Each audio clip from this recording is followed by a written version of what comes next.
Music for My Mother, a nonfiction narrative. After dinner, my older brother liked to play the guitar.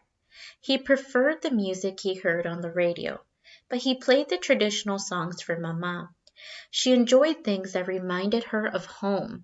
Her eyes hurt and her fingers would get sore from long hours of work as a seamstress.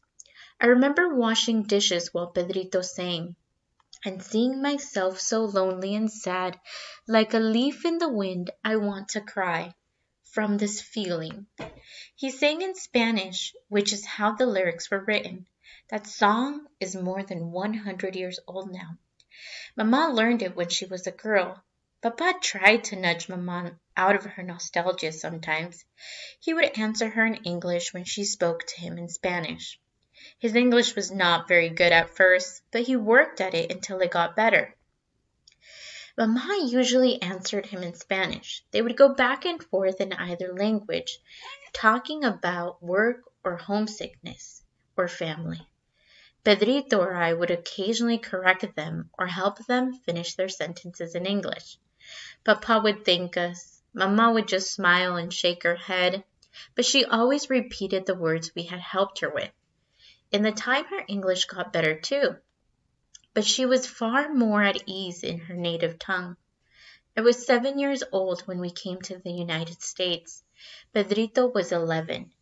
Papa was a carpenter who also knew a little about plumbing and electricity. From an early age, my brother and I learned how to take care of ourselves in our new home. Our parents worked long hours, and they counted on us to be independent.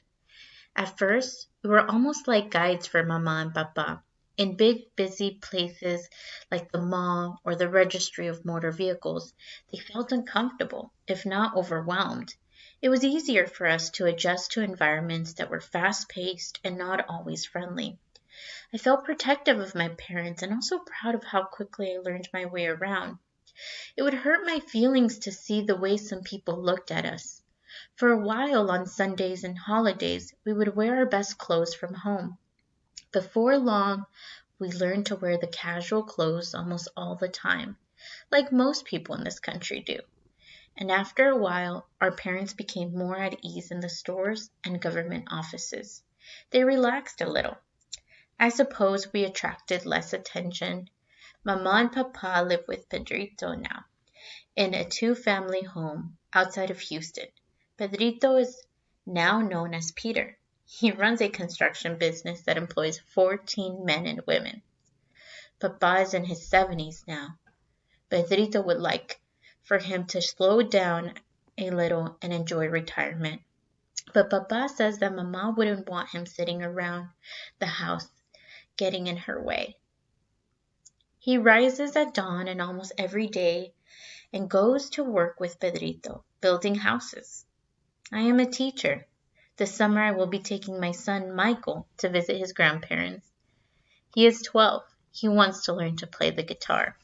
I want Mama and his uncle Peter to teach him a few of the good old songs.